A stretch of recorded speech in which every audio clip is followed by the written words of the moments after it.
Hi! In front of me is Huawei Nova 11 and today I would like to show you how you can operate App Cloner.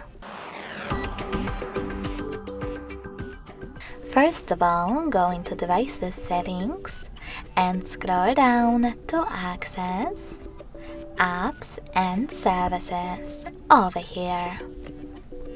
Then select App Twin and click on the switcher next to one of your available apps that you wish to clone, in my case, Messenger. Now when I click on Home button and type in Messenger, I can see that my app was successfully cloned. If you want to delete it, you can always do that by going into exactly the same settings and tapping on No Blue Sweater next to Messages app.